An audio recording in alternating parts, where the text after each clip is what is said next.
Hey everybody, and welcome back to Everyday English Pod. Yeah. Today we're diving into something that we all do pretty much every day. Yeah. Small talk. It might seem like, those little chats we have, whether it's in the elevator at work or just, waiting in line for coffee. Right. It seems so insignificant, but it can actually be a really significant skill to have. Absolutely. Especially if you are trying to build relationships and even, make your everyday English even better. Exactly. And you're right, it might seem really simple.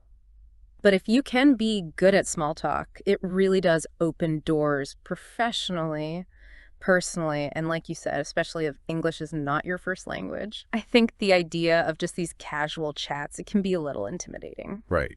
But, don't worry. We're going to break down some strategies and some really great phrases you can use in American English to make you feel way more confident in these little everyday interactions. Yeah, I mean, think about it. These small little moments, these little interactions are actually like the foundation of relationships. Yeah. Whether it's your colleagues or your classmates or just even, people you meet out and about, having these small little chats can actually lead to bigger connections down the road. Totally. And plus, it's just such good real world practice Right. for, your casual English. Yeah, it's a bridge, I think. From being strangers to acquaintances, and I think that's what small talk is all about. Totally. It kind of paves the way for those deeper, more meaningful conversations later on. And it's the way to break the ice in so many situations. Absolutely. Whether it's a meeting or just introductions, and I feel like it happens all around us every single day. Oh, yeah. We don't even think about it. If you are, grabbing a coffee or waiting for the elevator or just at a social gathering, these small little exchanges, they're always happening. Always happening. And, just feeling comfortable navigating that. It just makes you feel more at ease and, a part of the community. Totally. And it's also just a polite way to show interest in other people. I mean, think about just asking, how is it going? Or commenting on the weather. It's like a little acknowledgement, like, hey, I see you. And it just kind of sets this positive tone, I think, for the whole interaction. Yeah. And it can really make someone feel valued. Yeah. When you take a second to ask about someone's day or ask how their week is going, it's really just this small little gesture that can have a really big impact, on how someone feels. It's kind of saying, hey, I see you.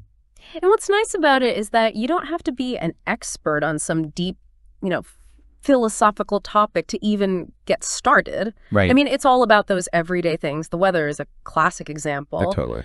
Recent events that aren't too controversial, or even just like shared experiences. Like, let's say you're both taking a class together or you're at the same event.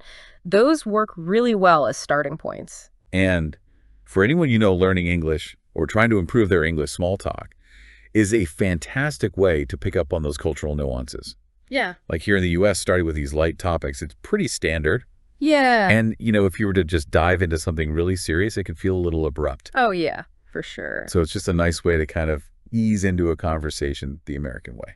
And it's also a great way to learn more about people. You might be surprised by the common interests you discover or the opportunities that can come up just from these quick, friendly chats. Yeah, you really never know Yeah. who you're going to meet or, what you might learn just by having a little exchange. Totally. It's that chance to just connect on a human level. Yeah. And last but not least, if you're trying to work on your English, practicing small talk will make you sound so much more natural because, native speakers, we use idioms and contractions, all sorts of informal phrases when we are just casually chatting.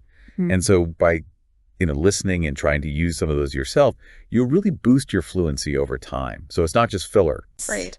It's actually really valuable practice. Okay, so we know why small talk matters. Yeah. How do we actually get a conversation started? That's the big question, right?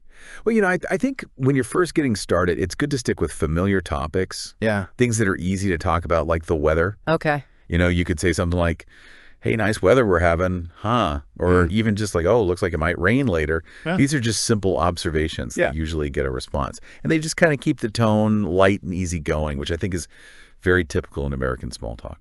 Yeah, I think compliments are also a great way to kick things off. Like you could say, I love your jacket. Where did you get it? Or that's a cool bag. Compliments, they create that positive vibe. Absolutely. Right from the beginning. And they kind of encourage the other person to share a little bit about themselves, and it shows you're noticing something positive about them, which I think people appreciate. I think so, too. Yeah. Another great one is just asking about weekend or holiday plans. Oh, yeah, good one. You could say, got any fun plans for the weekend? Or did you do anything interesting last weekend? These are open-ended questions, Yeah. which is great for small talk. It kind of lets the conversation go beyond just a yes or a no, Yeah, it makes it so much easier to kind of build on that. Exactly. And, if you're somewhere like a coffee shop or a party, Yeah. you could talk about the food or the drinks. You could say something like, this coffee is really good. What did you order? Or those appetizers look amazing. Have you tried them? I think food is something that, most people have an opinion on. Yeah. So it's usually pretty safe Yeah. and relatable. Okay, so food, good. Food is always good. You could also try bringing up hobbies or interests. Okay. Something like, what do you like to do when you're not working? Or have you read any good books lately? It shows that you're curious about the other person, and it can really lead to, a deeper conversation if you find a shared interest. Right. Or if you're, in a more professional environment, you can ask about work or projects just in a casual way. Yeah. Like, how's your week going? Or what's the most interesting part of what you're working on right now? It's a nice way to kind of bond with colleagues. Absolutely. But keep it appropriate, Keep it light. Current events. Yeah. Good or bad for small talk? They can be good, but I think you have to be careful about keeping it neutral. Okay. Something like, did you hear about that new park that's opening downtown? Or there's this big concert happening next week. Or you're going, those are pretty general, and they kind of allow for different opinions. Right. Without getting too heavy. Right. You want to keep it light. Exactly. And if you're meeting someone for the first time, I think it's always a safe bet to ask where they're from. Yeah. You could say, where are you from originally, or did you grow up around here? Yeah. People usually, like to talk about their hometowns or, where they came from. Yeah, it's a nice way to just get to know them a little bit better. Okay. So shared experiences, I think, are also Yeah. a good way to start.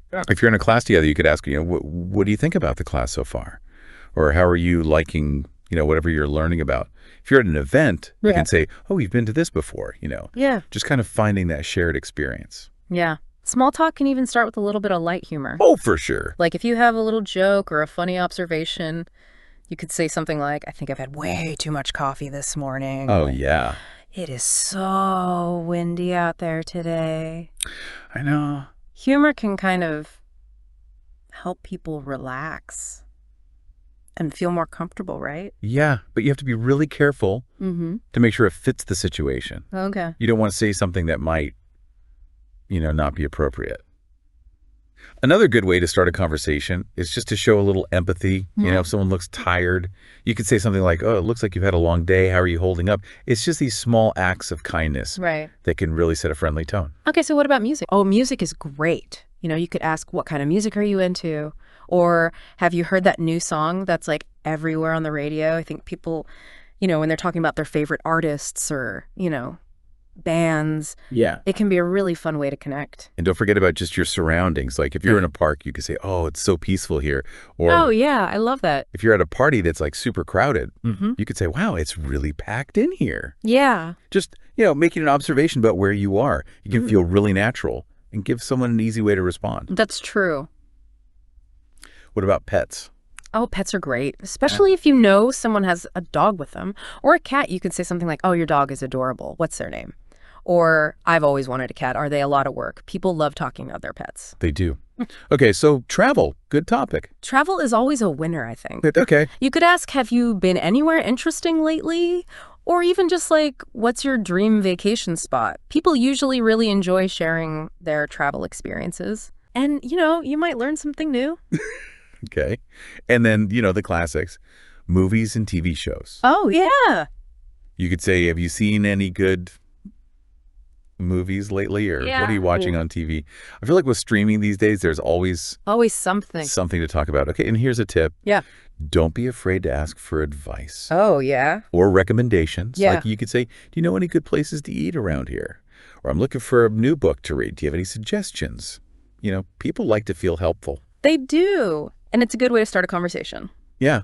And last but not least, fashion. Fun. You'd say, I love your shoes. Where did you get them? Or that's a great sweater. Just, a compliment and a little bit of curiosity can really get someone to open up about their style. Absolutely. And I think the main thing is just to keep the tone positive. Yeah. Try to steer clear of those controversial topics like politics or religion, at least in those initial small talk moments. We're trying to keep it light and inclusive and make everyone feel comfortable. Small talk is a skill. Yeah. And like any skill, it just takes practice. So start with some of these simple topics and phrases, and you'll be surprised how much easier it gets to connect with people in those everyday situations. Yeah. Oh. Yeah. So you started a conversation. Okay. How do you keep it going? All right. Well, I think one of the most effective ways is to ask those open-ended questions. Okay. So, for example, instead of asking, do you like music? Try asking, what kind of music do you enjoy listening to? It just lets them give you a more detailed answer, which just makes it feel more natural. Right. And you actually get to learn more about their, tastes and preferences. Yeah, I think it's also just so important to listen to what the other person is saying. Oh, absolutely. And then follow up on it. Like, if someone mentions that they like a certain band, you could say, oh, cool, what's your favorite song by them? Just showing that genuine interest Totally helps to keep the conversation flowing smoothly. What about, adding in your own personal experiences? Oh, I think that's a great way to keep things going and to make it feel like it's more balanced, like it's an actual exchange. So, for example, let's say someone says that they like hiking. Okay. You could say, oh, that's awesome. I went on a hike last weekend, and the views were incredible. Have you been on any good trails lately? So you're sharing a little bit about yourself. Right. And it just makes it feel more like a two-way street. What about body language? Oh, body language is huge. Nod when the other person's speaking, try to maintain good eye contact. All of these things signal that you're engaged and listening, and they just make the other person feel more encouraged to keep talking. Yeah. And a smile can go a long way. Oh, for sure. Just to, create a comfortable atmosphere. Absolutely. Okay, so what about matching energy? Oh, that's huge. If someone's really excited about something, respond with enthusiasm. Like, oh, wow, that sounds amazing. Tell me more. But if they're more quiet or reserved, use a calmer tone and ask more thoughtful questions. Right. So just trying to kind of match their vibe. It just helps them feel more comfortable and understood. What about humor? Good or bad? I think humor can be really effective if it's appropriate. Okay. Sharing a light, funny story that's related to what you're talking about, it can help people relax and connect. So, for example, if you're talking about pets and you had a funny experience with your pet, you could say something like, oh my gosh, my dog tried to eat my homework once. And it's just finding those little moments that are relatable, that can make people smile. Yeah, and acknowledging the other person's opinions and feelings, I think that's also really important. Absolutely. Just using phrases like, that's such an interesting way to look at it, or I totally see what you mean. These kinds of phrases, they validate their thoughts, and they encourage them to share more, without feeling judged. Right. It creates that kind of mutual respect. Exactly. Okay, so you're having a good conversation. Yeah. What about introducing related topics? Oh, that's a good way to keep things going. So, for example, if someone says that they love Italian food, you could say, oh, Italian is my favorite too. Have you ever tried making your own pasta? So you're kind of shifting the conversation. Yeah. But you're still staying somewhat connected to what you were just talking about. So it's still kind of in the same realm? Exactly. Yeah. You can also try using reflective statements. Okay. So let's say they mentioned that they enjoy painting. Yeah. You could say, oh, wow, that's so creative. Painting must be really relaxing. What kind of things do you like to paint? So you're taking what they said and you're kind of reflecting it back to them. And it shows that you're listening. Exactly. And, people love to tell their stories. They do. So make sure you give them space to do that. Yeah. Like, let's say they mention that they like to travel. You could ask, what's the most memorable trip you've ever taken? Questions like that. They really lead to those detailed and interesting responses. And it makes the conversation just feel effortless. Totally. Another good tip is to just kind of add transitions. Okay. To help, prevent those awkward silences. So if it seems like you're kind of coming to the end of one topic, you can try to move smoothly to another one. So for instance, if you've been talking about movies, you could say, speaking of entertainment, have you been to any good concerts lately? Hello. So it keeps the flow going, but it introduces a new area to talk about. Compliments are always good. Always a good idea. If someone mentions a skill they have, you could say, wow, that's so impressive. You must be really talented. It just creates that positive tone and shows that you are acknowledging their, skills and abilities. I think showing empathy can also go a long way. Absolutely. If someone's talking about, a challenge they've faced, you could say something like, that must have been really tough. How did you handle it? Yeah. Just showing that you understand and that you care. Yeah, it can really deepen the conversation and just help you connect on a more personal level. Don't be shy about asking for opinions. Oh, for sure. Like, what do you think about that new restaurant that opened up? Or how do you feel about the new policy at work? Those kinds of questions can really lead to some interesting discussion. Absolutely. If you feel comfortable doing so, sharing something a little vulnerable about yourself can make you seem more relatable. Oh, for sure. It kind of brings down those walls a little bit. So let's say, for example, you've always wanted to try baking, but you're terrible at it.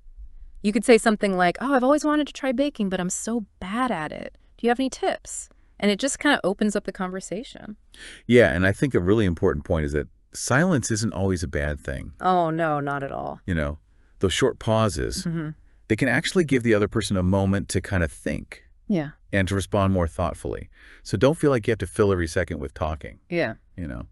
I agree. It's good to just kind of let the conversation breathe a little bit. Yeah, just let there be a little space. What about summarizing what's been said? Is that a good thing or a bad thing? Oh, I think summarizing can be really helpful. So let's say you've been talking for a little bit Yep. and you want to kind of recap what's been discussed. You could say something like, so you're really into hiking photography and trying new restaurants. That sounds like so much fun. Yeah. So you're kind of showing that you've been listening and you're connecting the different parts of the conversation together. And lastly, I think it's always good to end on a positive note. Oh, yeah. Always a good idea. So, if the conversation seems like it's slowing down, you could say, it was great chatting with you. I should probably get going, but let's catch up again soon. Or you've shared some great ideas. I'd love to hear more about them next time. Just a nice positive ending. It leaves a lasting good impression. Absolutely. Okay, so we know how to start a conversation. Yeah. And how to keep it going, but what happens No. when things get a little tricky or awkward? Right, yeah. Navigating those more difficult conversations that can happen in small talk, it can definitely be challenging. Especially if topics like politics or religion come up, or things that are just kind of sensitive or personal. It's really important to approach those topics with a lot of care and to really listen closely. Yeah, And make sure you're maintaining a respectful tone throughout the interaction. absolutely. Yeah. I think starting with a really neutral stance is key. Yeah, I agree. And, if you're not sure whether a topic is sensitive or not, it's always better to just err on the side of caution. And maybe stick to safer subjects. Right. You don't want to accidentally make someone uncomfortable.